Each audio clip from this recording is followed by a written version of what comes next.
Welcome back to Marriage Beyond the Veil. Well, this is our 5th day of dealing with the horses. Yes, so the fourth and final horse of the apocalypse. Yes, in communication. According to the Gottman Institute, John Gottman, his 4 horsemen of the apocalypse. So the first one was. What was it?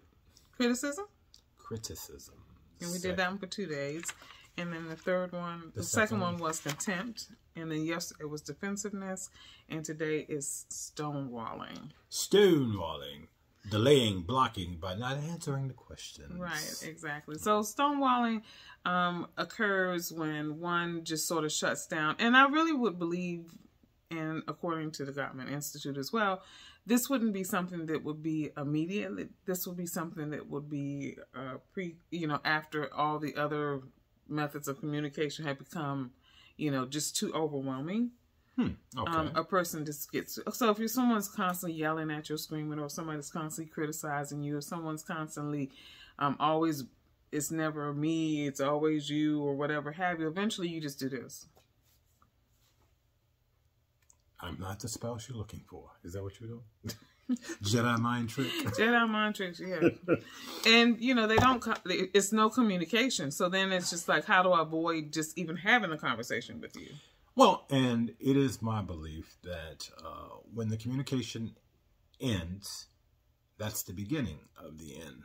Because all you're left with is what you begin to conjure up in your own mind, and people can, and many times do, run off into tangents about things that they've perceived, things that they have manufactured in their own minds about what the reality is, and it may not be anything remotely close. But if there's no communication, that's all you have to go on is what you feel, what you think, what you believe, what you may understand. And so when you talk about stonewalling in a love relationship, it's not going to serve anybody well. Now, what Gail was saying is if you feel, if you just like basically worn down, beat down to the point that you feel like, okay, I'm not going to say anything. There is assistance and aid that you need long before you get to that point. But again, the communication has to be, in my opinion, has to be one of the things that is a constant. And no matter how well one believes they communicate, that's one of those things that we can always constantly improve upon.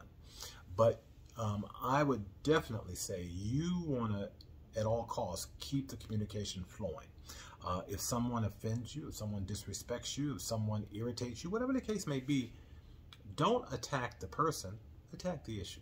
Address it so it can be resolved, so you can move forward healthy.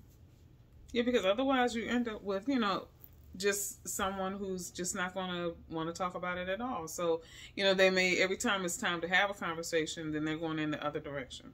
But how does that serve the relationship? It doesn't. It doesn't. Right. It doesn't. And anything that is a source of contention, irritation, frustration, all of those things, it's going to fester.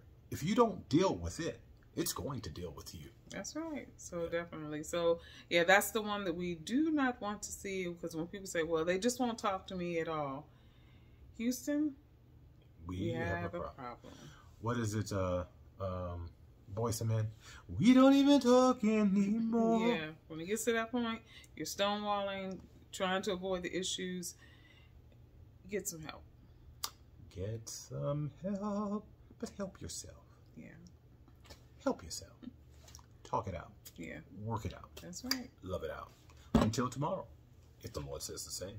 Have a good evening. Bye.